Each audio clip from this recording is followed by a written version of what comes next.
Being an activist, but what do you say to your critics? Again, you're being an activist. I am not. That's not appropriate, sir. Who are you with? What's your name? That's an appropriate question for you to ask. You're going to ask how many questions? You get 3? What a stupid son of a bitch.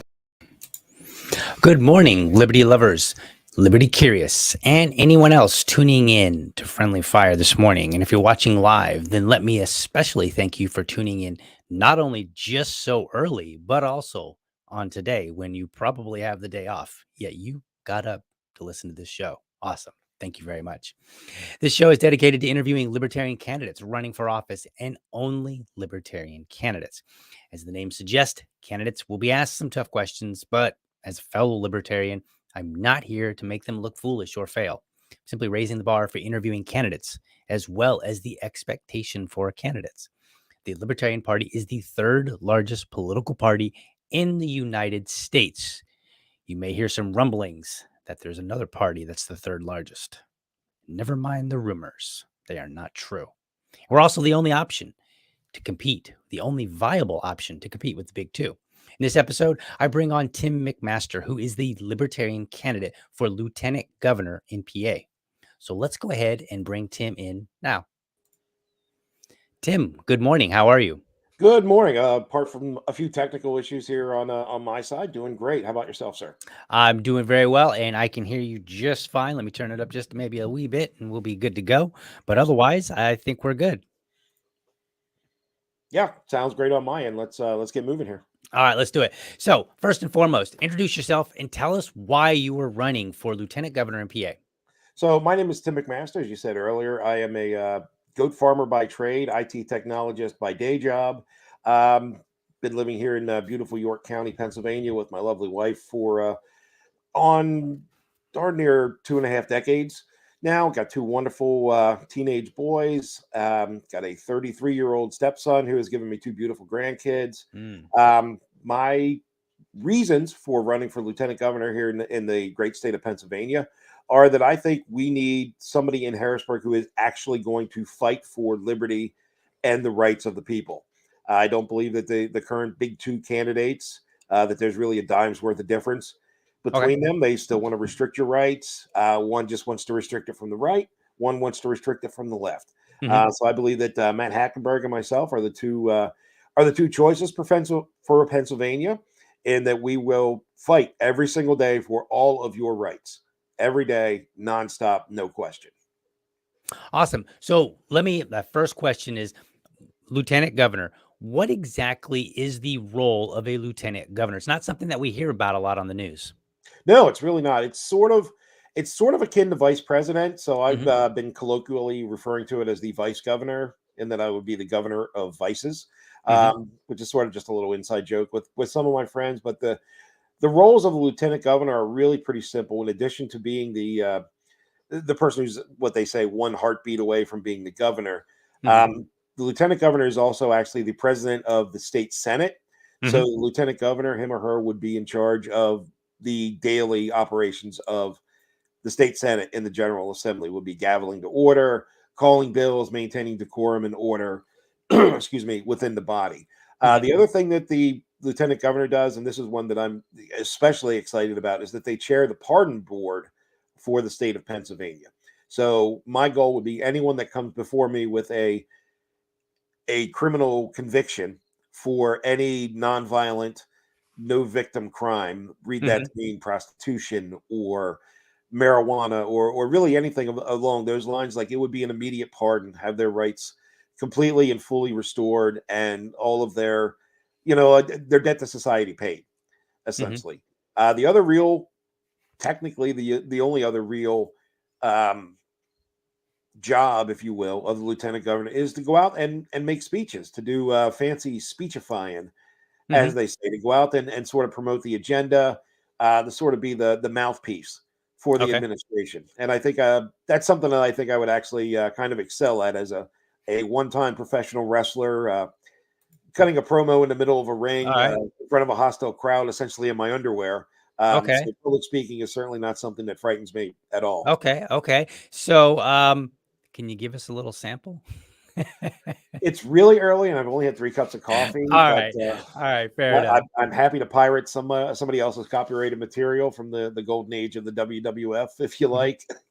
If you want, if not, we could just keep moving Let forward. me tell you something, brother.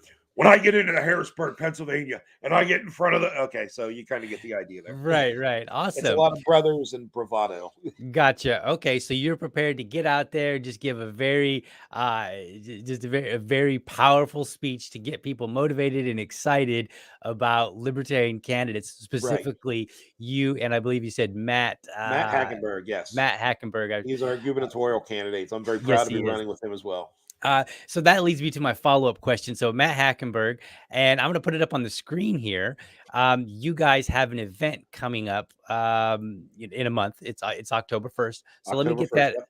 Let me get that up here. There we are, up on the screen. So we've got Hackenberg, and you are going to be at looking for. Oh yeah, Sweet The Sweet Spot Bar Spot and in Grill. Allentown. Yep.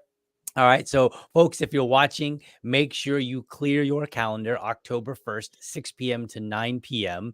And I want you to let's get not out bury and the support lead. these. There will be, in fact, zombie dodgeball, which I've Okay. never played before. I've never heard of, but I'm extremely looking forward to.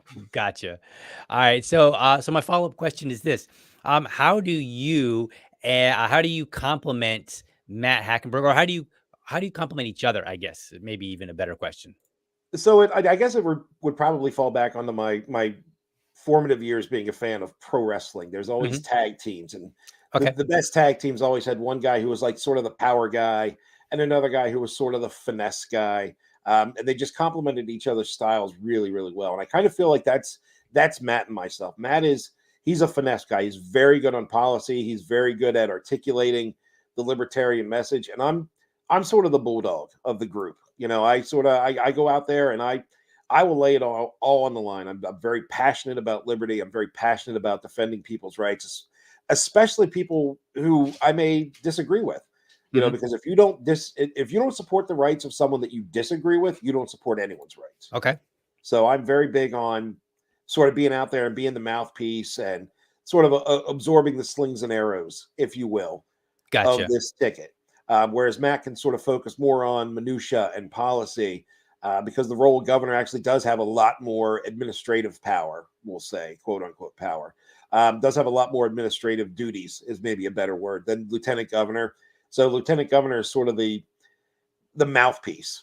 And I, Hmm. I feel like that's Matt and I kind of complementing each other very well. Like I said, Matt is Gotcha. very good on policy. He's very passionate about defend the guard legislation, which I know we're going to discuss a little later on. Hmm. Whereas I'm more sort of the shotgun blast of liberty. Like I will go out there and I will just scream from the mountaintop that everyone deserves liberty. Everyone deserves their rights defended. Right. Okay, so let's dive into some of those policies. So I was checking out your website, Sure. and one of the things you have several, so I just kind of picked a couple of them. And so the first one kind of was something that we're dealing with here in Jacksonville. We just recently passed. We had a vote we had the election, and in our vote, we had and I think it was a 1 mil increase for the schools. So on your website, you have multiple issues, but one of them is about lowering property taxes for Absolutely. homeowners. And the way in that section, this is what you state. You said the very first way that I see to do this is to reduce spending in the local school districts. Right. So since we just had that, and that seems to be a big thing right now. I think that there have been a lot of conservative wins in school boards around the country in different school boards. Now, whether or not that will lead to any more conservative spending is another matter. But for you, what are some of the ways that you believe that we could reduce spending and still, have an efficient education system, So one of or the big things that I maybe not noticed here, have one, but get to one? right? So one of the big things that I've noticed with school boards and school administration is that there are a lot, and I mean a lot, of administrators who are pulling six-figure salaries. Mm, And while I certainly don't begrudge them for getting everything that they can, I am, after all, a free market capitalist. I believe that the market will provide.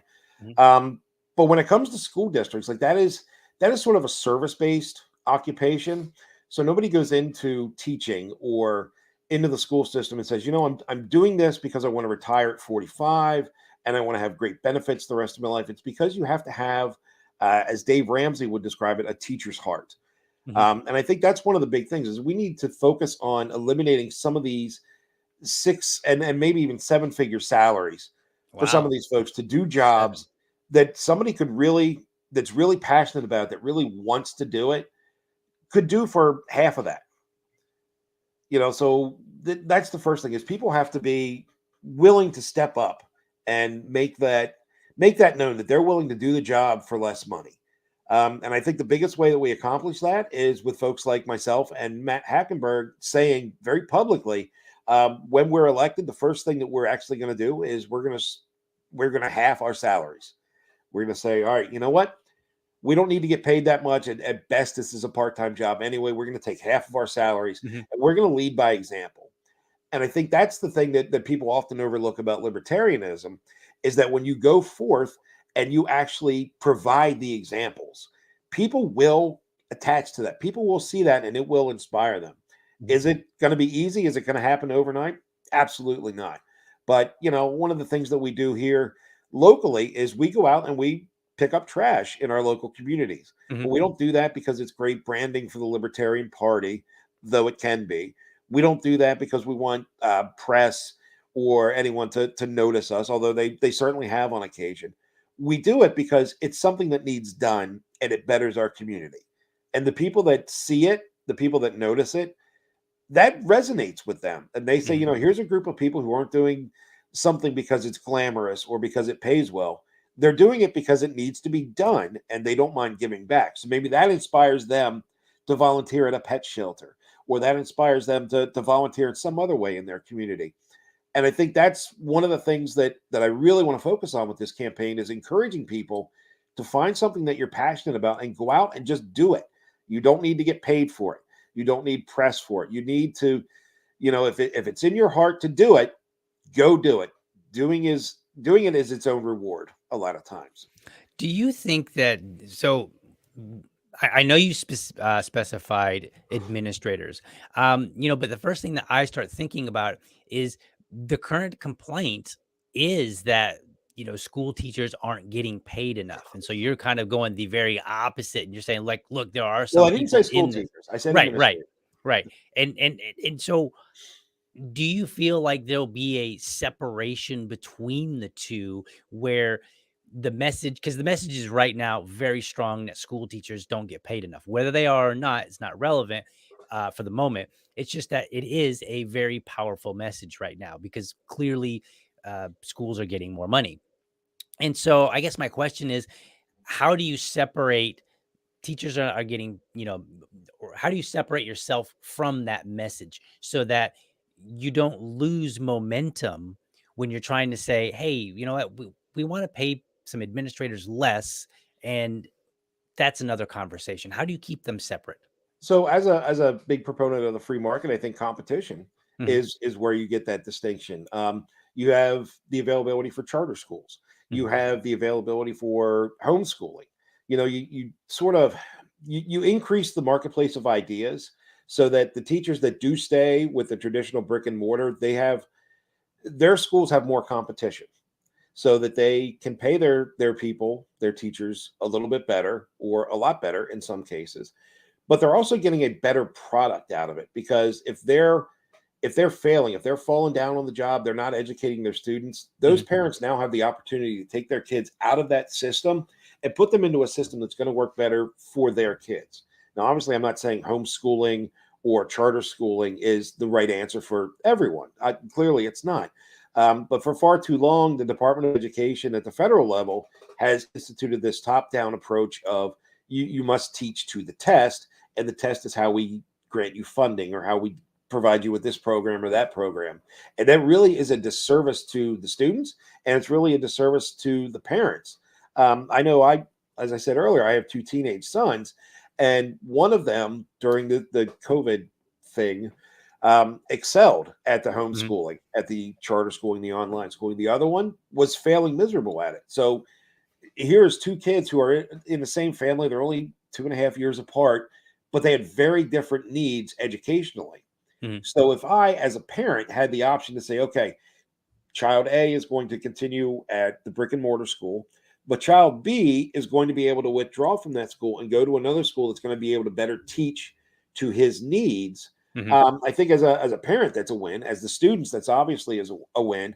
And as a school district, that's a win because now they're going to have better success because the students that are there are very well versed in that system. So my other son, who was very good at the charter schooling and the online classes, he is struggling a little bit going back to class because he's been doing the charter for so long now. He's kind of adapted to it. So now when he goes back, he's going to be kind of dragging down their performance metrics. He's going to be dragging down their overall grades.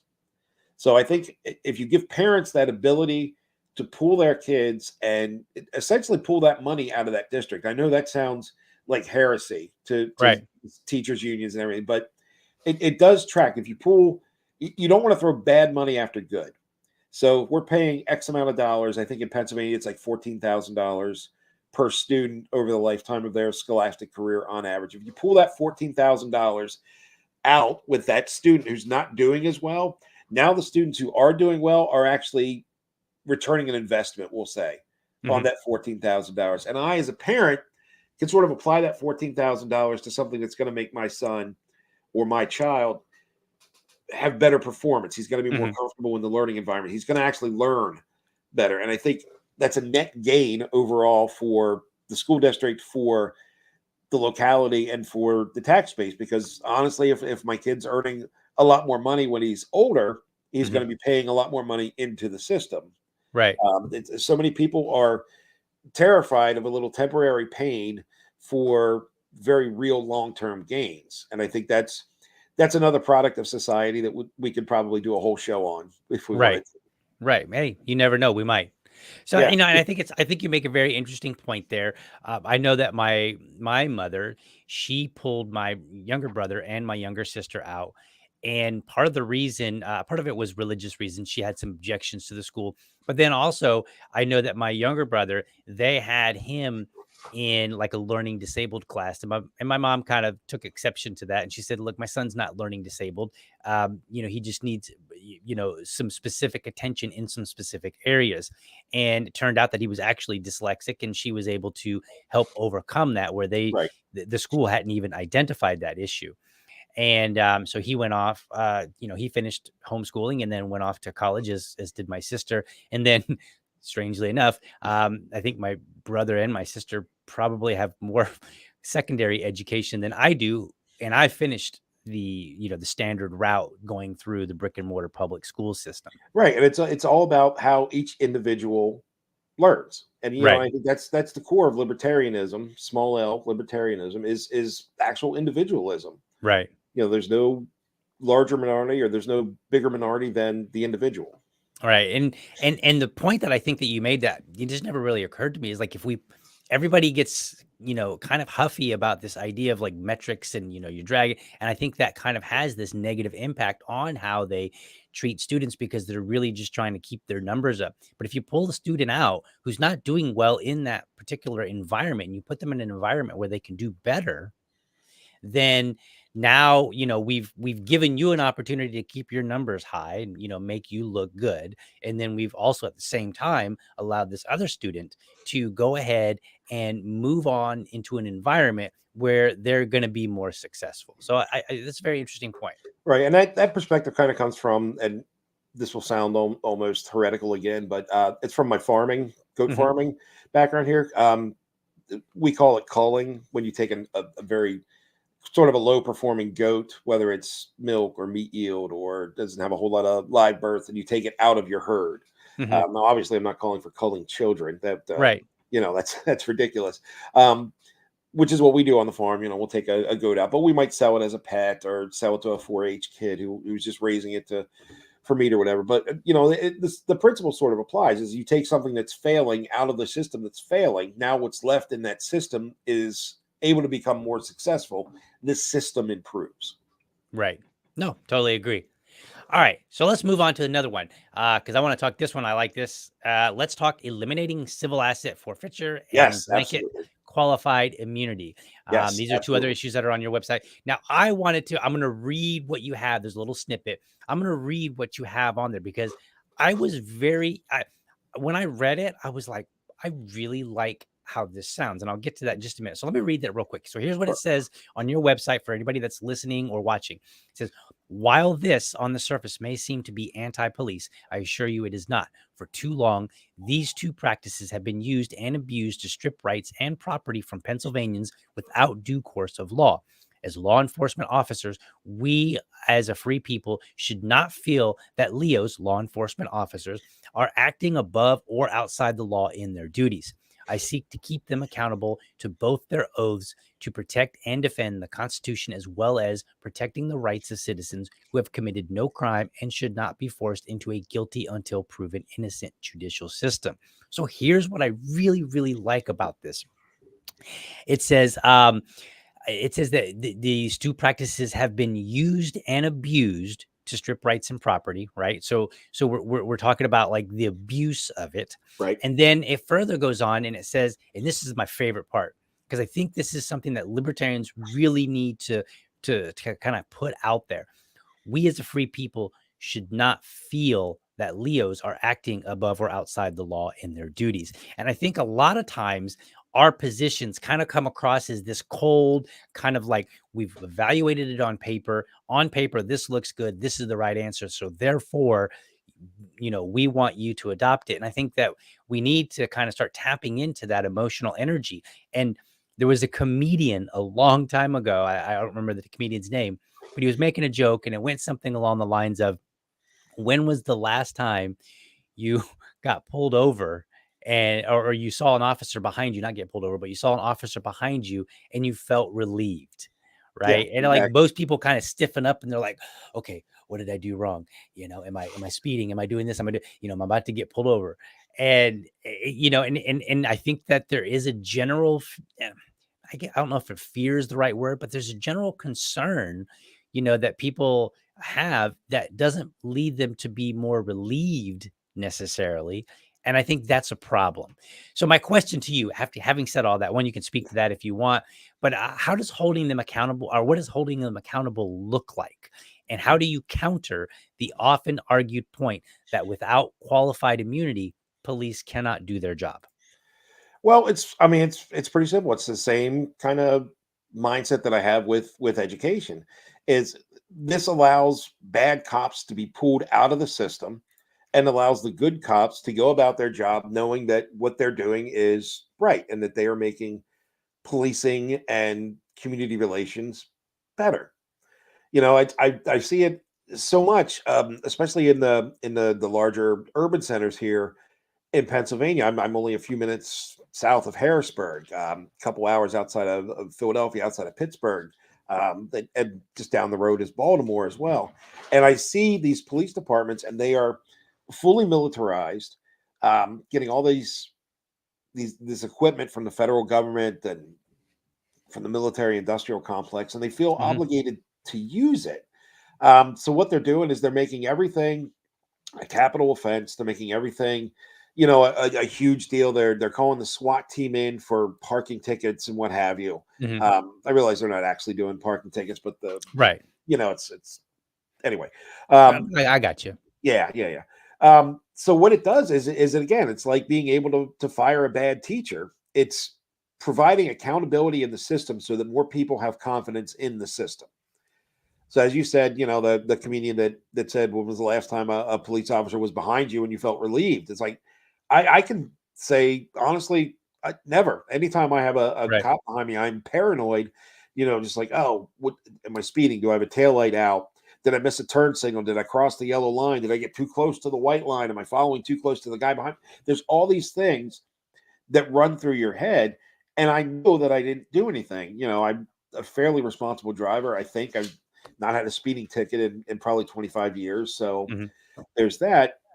But it also, it provides some kind of, I don't want to say retribution, but it does provide some sort of recourse for citizens who have, in fact, been wronged by bad cops or have been wronged by the result of a flawed investigation or an overzealous, beat cop or something that Right. wants to just, there's loud music here and I think I smell marijuana, so now I'm going to shoot your dog. Right. You would have no recourse under the qualified immunity system for that. Right. Whereas if you remove qualified immunity or you strictly reduce it to, to a laser focus, we'll say, what that does is that I don't want to say that it puts cops kind of on the back foot. In a way, it may at the beginning, because there may be some bad cops who are saying like, well, this is how we have to do our job. You don't get any rights, this or that. It's like, that's not how our system works. You either have dangerous freedom or you have very secure slavery. There is no real middle ground there. Right. And, I will take the dangerous liberty every day of the week and twice on Sundays. And I think a lot of the folks that get into the police department sometimes they're trained more on how to control people, how to violate people's rights than they are about what people's rights actually are. Right. The police department used to be to protect and defend. Now it really seems like it's, to abuse and imprison. And part of that could also be the privatization of the prison system, the jail for profit system, but that's a whole nother, again, that could be a whole nother show that we go into. Yeah, no, I agree, and I think it's very interesting that people don't ask this one simple question, any more than they do, which is this the best we can do? And when I Right. look at these kind of things, I'm just like, okay, like let's just take the arguments at face value, and we don't have to really necessarily try to agree with them or disagree with them. The officers, they'll say, look, I need to do this. We need to have these particular practices. I need to be more on guard, on edge when I come up to you, when I'm, pulling you over, which has been a criticism of mine. But then I look and I say, is that really the best you can do? Like, really? This is the best we can get. You can't do any better, really? And I think we need to start asking that question more and just challenge people and say, like, can you do better? Right. And the thing is that the police officer, I've heard that argument a lot before.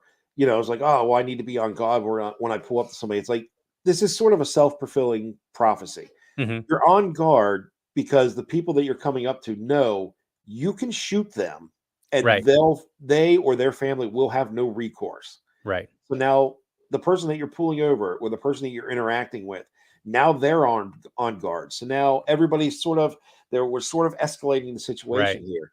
And I think if police officers were more trained or more focused on defending people's rights, then I think it would certainly be a lot better system, because then you would have a situation where if you see a police officer, like, hey, I didn't do anything wrong, but maybe somebody down the road is mugging somebody. So now there's a police officer who's not bothering me because I'm sitting on my porch having a cigarette and it's 8 o'clock at night. Now they're free to go down and prevent or prosecute this mugging or this burglary. You start taking the officers away from these frivolous, and we'll call them victimless crimes. They can actually focus on the real problem, which is people's rights being violated. People having their property destroyed, or, you know, those sorts of things, like actual crimes, instead of Right. me, Physical sitting and on the sexual porch. assaults and those kind of things. Yeah. Things that are actually violations of other people's rights. They could focus on prosecuting those and preventing those, and stop worrying about if I'm doing 6 miles over the speed limit on a highway at 2 in the morning, or if I'm in my living room smoking a joint. Right. It's not their concern. I'm not violating anyone's rights. Right. No, it's very interesting because I remember years ago here in Jacksonville, they had something called Coffee with a Cop. And I can't remember why, but I was free that morning. It was like 8 o'clock. And so I was like, I'm going to go down and just sit down and talk to Right. them. And so I went down to the local coffee shop and I was talking to these two officers and they were pretty nice. And the topic came up and one of them had kind of suggested, he was like, when we pull people over, he said it's kind of frustrating because people are so on guard and they've got their cameras out and they're screaming about their rights and all this other stuff. And he's like, it makes it difficult for me to to really do my job because they're escalating the situation already. And he said something, I'll never forget this. He said, we want people to know that the majority of interactions with police, the greater majority, do not end in any kind of violence. Oh And I yeah, said, I absolutely agree with that. and I said, you know what? That's fair. I said, that's a good point. I said, so while you're asking citizens to remember that, will you also remember that when you're walking up and instead of walking up and talking, you've pulled me over for speeding or a tail light, right? Something simple. So when you walk up, can you remember that? And when you talk to me and when you engage so that it doesn't seem so escalated from your end. And the response was, well, we don't know what we're walking into. And I'm like, neither do I. Yeah. Yeah, that's the thing. That's what I said. It's a self-fulfilling prophecy. Right. Everybody is going to continue escalating because it doesn't seem like anybody really truly knows their rights. I tell people all the time, when if you're pulled over by an officer for, we'll say, a traffic violation. Now these are, the folks that do the what they call auditing, where they videotape the cop at the Hmm. traffic stop. Like I I get why you're doing it, but I think it's a little much.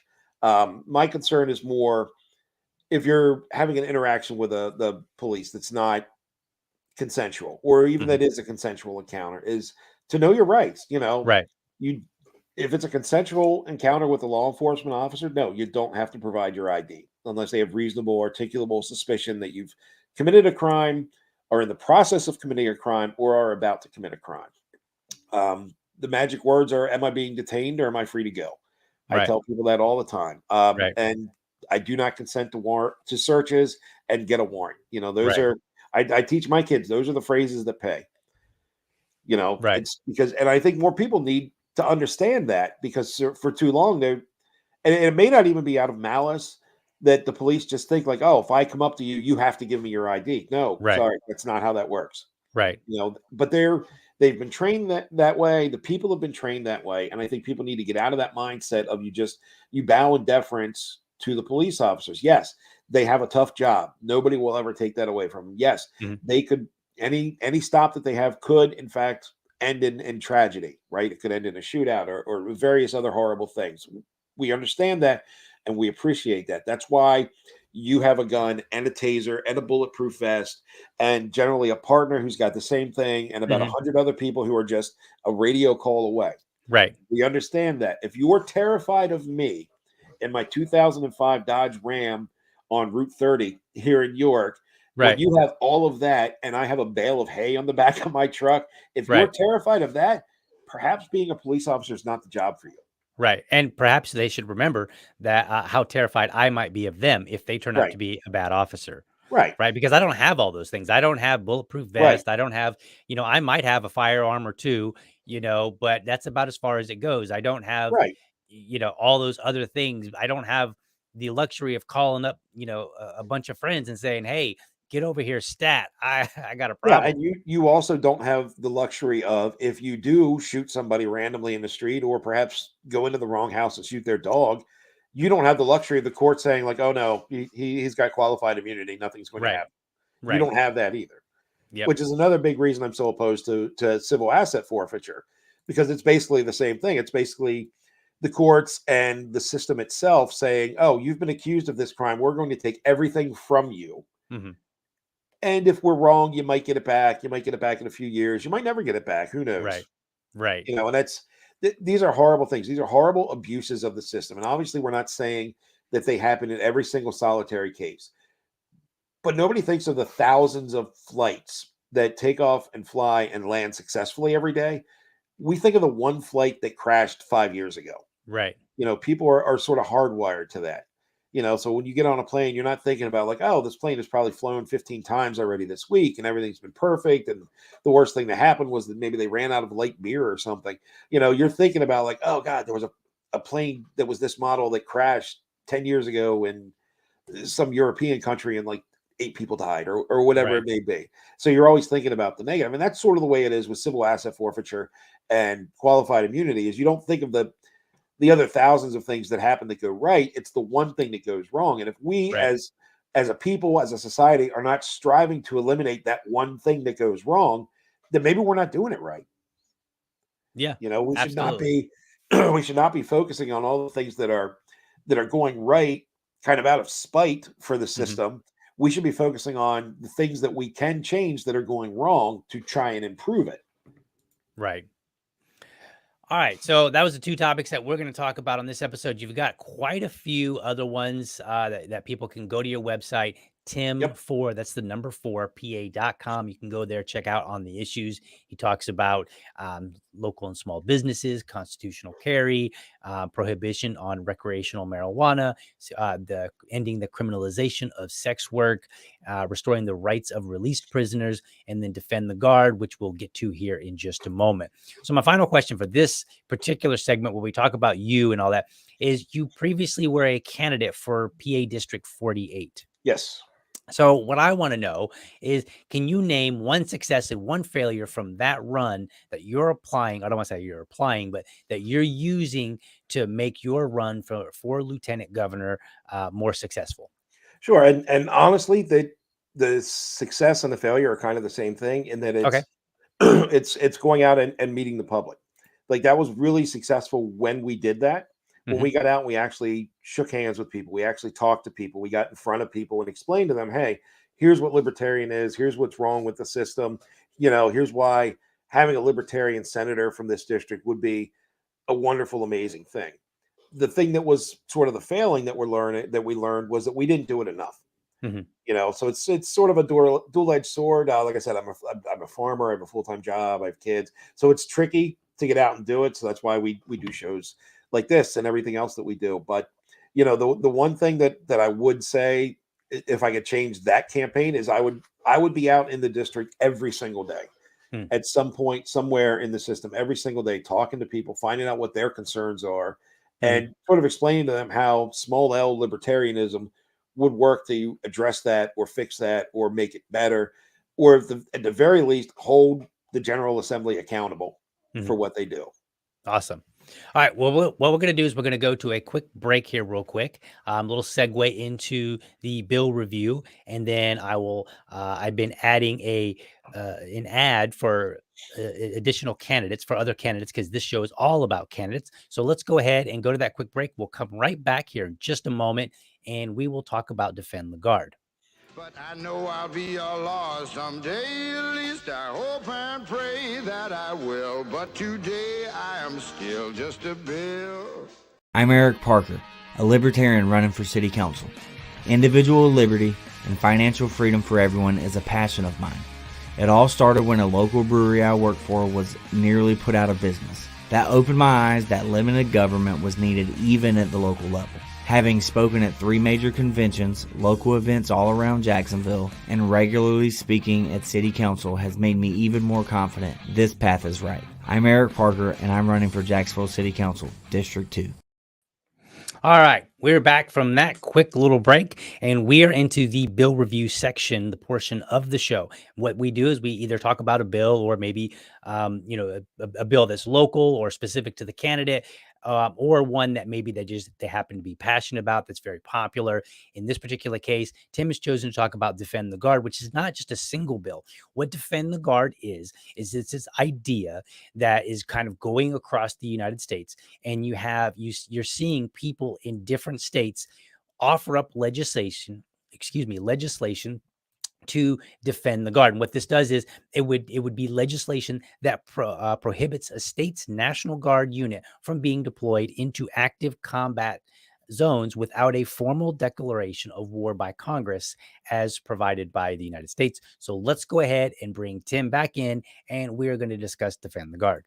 All right, Tim. So what makes Defend the Guard so important? Why are you so passionate about Defend the Guard? I am so passionate about Defend the Guard because I have a lot of friends who had previously served and are now in the National Guard. And they Mhm. after they served, they came back and they're like, "Hey, this is great. I have all this experience, and now I can serve locally." But the Guard is being sent out to these what is the administration calling them now? Overseas contingency operations, basically undeclared wars. So, and what that does is that takes resources out of the individual states. If there's a hurricane, a tornado, a forest fire, a mudslide, any of these things where the National Guard would traditionally be deployed to go out and help the citizens of the state to, prevent the disaster from getting worse, to help people get back on their feet. They can't do that because they're overseas fighting for somebody else's oil or Mhm. fighting for somebody else's, in somebody else's war. And that is one thing that definitely needs to stop. I mean, we need to obviously we need to end all wars. Like Mhm. that's kind of the most libertarian thing that you can say is just end the wars. It's like we know that's not necessarily something that can happen. But what the Defend the Guard legislation does, and I'm so happy to see so many states taking this up and running with it and trying to get it passed in their individual states, is that forces the Congress of the United States to actually do their darn jobs. Mhm. And if there's going to be a war, and obviously we all hate war, but if there's going to be a war, there are constitutional mechanisms provided for that. It needs to be a declared war by the Congress of the United States. It can't just be an authorization to use military force, which I think are some of the most unconstitutional things ever signed Mhm. in history. Right. But this forces Congress to do their job and to actually justify going to war, going to send American men and women off to fight in foreign lands for a cause that they may or may not necessarily agree with or even know about in a Mhm. country that they may have never even heard of before. So I'm very proud to support Defend the Guard. I'm very proud to have them supporting me. Matt also serves in the National Guard, so it affects him very deeply, very personally as well. So that's why he's super passionate about it as well. It's probably one of the only actual pieces of legislation that I would support a new piece of legislation for, Gotcha. because what it does is it holds them accountable and forces them in Congress to do their job. Got it. And I was a National Guard member. I was deployed. I don't know if it was a combat zone.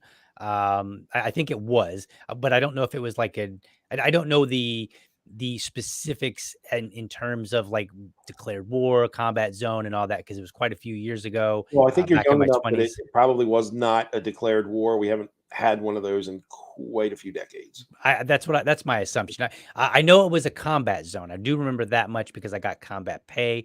I was over in Bosnia, and it was actually in the early 2000s. So there was actually nothing going on over there. We just kind of had this military police force, if you will, where we were there to show them that, hey, if things pop off, we are here, and so we'll handle it if that happens. So Um, essentially, America once again being the world's police. Right. And to be honest with you, I was a conservative at that time. So I very much held the standard conservative line, like we need to go out and we need to we need to police the world. We need to bring freedom back to to all these countries that either, have lost it or never had it, whatever, what have you. So I was very much in that mindset. But even then, I looked at it and I was like, what are we here for? We're not doing anything.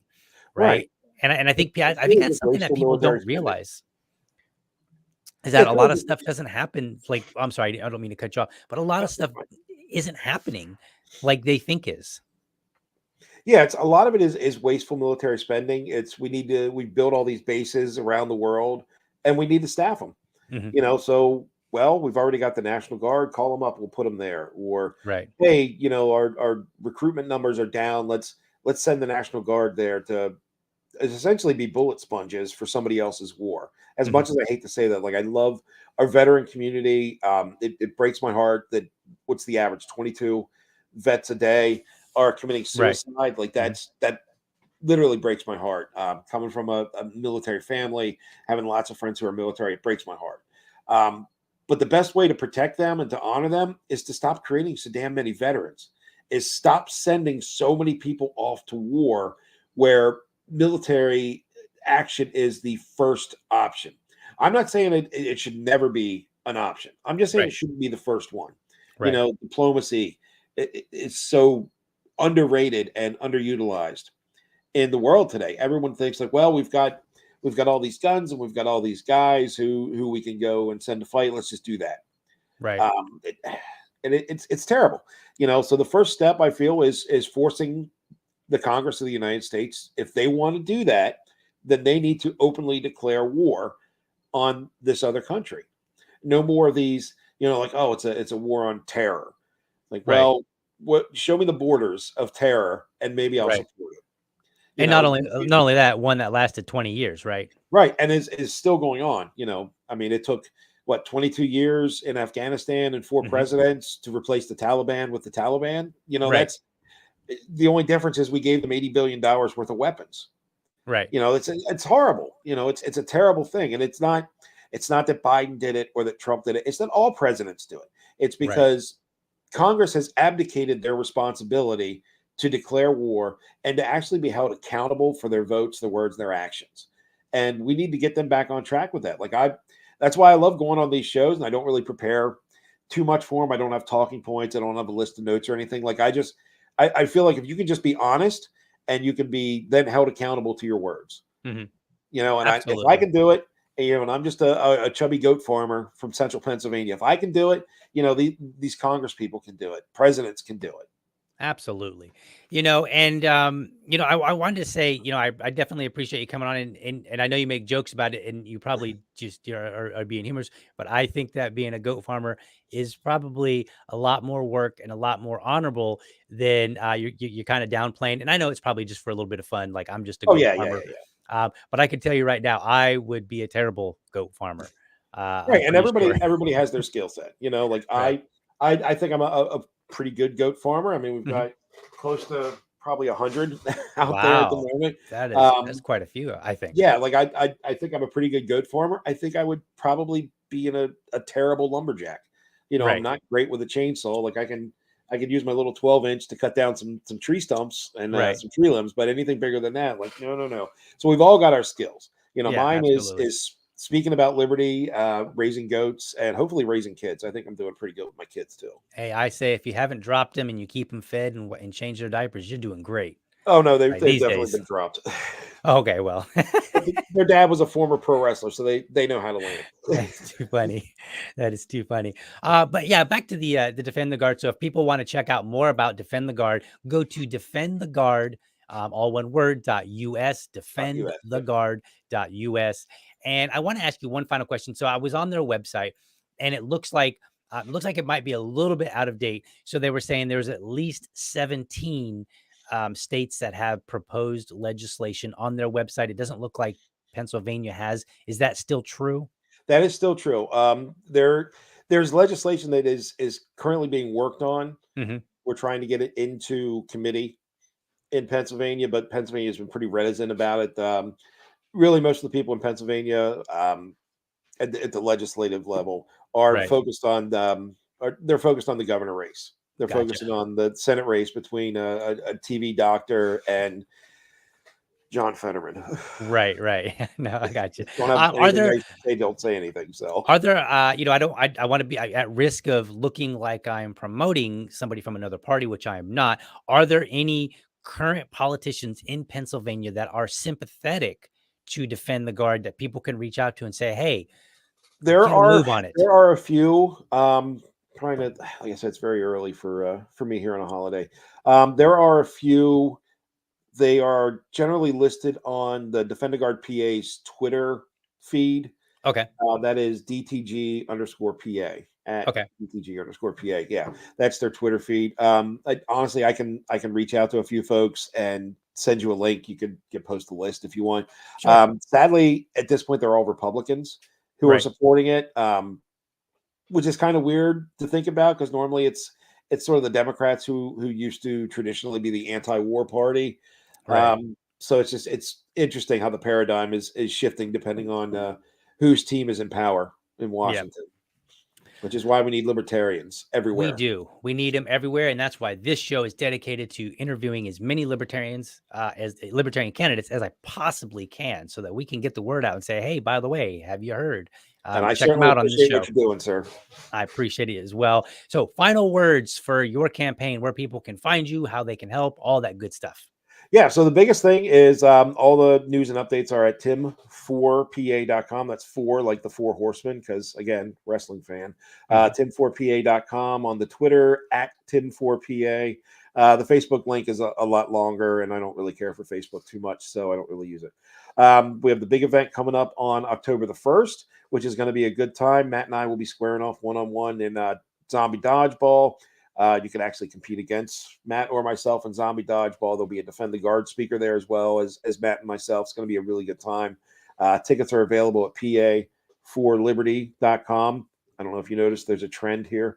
So there's that. If you really want to help and support, you can go to Matt Hackenberg with a U, matthackenberg.com, and donate a few dollars to Matt or donate a few to the campaign. And I will say one thing just to promote: if you are libertarian or libertarian leaning, please get out and consider running for local office. That is the most direct way that we can make libertarian, small L, changes within the system, is by putting libertarians in local office that's closest to the people. Just by way of explanation or exposition, I myself am actually a local elected auditor here in my township, so I know of which I speak. So please, if you're considering it, go out and run for something local and do it. The best way to get started doing something is to put one foot in front of the other and just do it. Awesome. Well, I appreciate you being on, Tim, and I'm going to let you go, give you the rest of your day back and enjoy your Labor Day. Hope everybody else also enjoys their Labor Day, and then I will go ahead and wrap things up. So thank you very much again for coming on, especially so early in the morning. I don't know what is wrong with me. Well, thank you. I appreciate it, although I did actually get to sleep until 5:45 this morning. So Awesome. Well, you have a great one, sir. Thank you. You as well. All right. Bye-bye. All right, folks. So last episode, I mentioned that I would be holding candidates accountable if they committed to come on the show and then decided otherwise. And one way that I would do that was to announce candidates a week ahead. And then if they opted out, then they could explain to the supporters why it is that they were not able to work with me, or where they could not be on the show, but they were able to do their job with, say, Republicans and Democrats. Well, turns out that holding people accountable is not just for others, but myself too. And I don't believe in hiding your mistakes. Next week's candidate was supposed to be Brian Potter, Libertarian candidate for U.S. Senate in Colorado. Unfortunately, the mistake is on my end, and I will need to reach out to him and apologize. Unfortunately, again, I've had a few stumbling blocks here. Sometimes I get a little bit overwhelmed in trying to keep up with all the different ways that I'm communicating with people, whether it's by Messenger or Twitter or Gmail, or however, sometimes it's text messaging. So that is the candidate that I was anticipating on having on, but I'm naming him only to say that this was my mistake, that I have failed. I was supposed to record with them, and then I failed to show up when I was supposed to. And if I'm going to hold candidates accountable, I need to hold myself accountable, because that is how good people do things, and I want to make sure that I am good people. So folks, I apologize for that. We will find somebody. The show will go on one way or another, but if he does not come on, it will be entirely my fault. But if you know him, if he happens to be watching, Brian, I do apologize very much. And if you're watching, maybe reach out to him and say, hey man, the guy offered an apology publicly. He admitted that he made the mistake. Please forgive him yet again. Let's see if we can make that happen. As for now, that is all for this week. I want you to find other episodes at libertydad.com. That's where you're going to find the episodes that are all in audio format. And then you can also find archived episodes, video episodes, at youtube.libertydad.com. You can also connect with me at Liberty Dad on Facebook, Liberty Dad Pod on Twitter, or email libertydadpodcast@gmail.com. I'd love to hear from you. And if you email me, if you contact me and I don't reach back, stand on my neck, hold me accountable, do it. That's what we're about. Iron sharpens iron around here. Remember, if you're a champion of liberty, your business is people and your product is liberty. Have a great week. Catch you next time.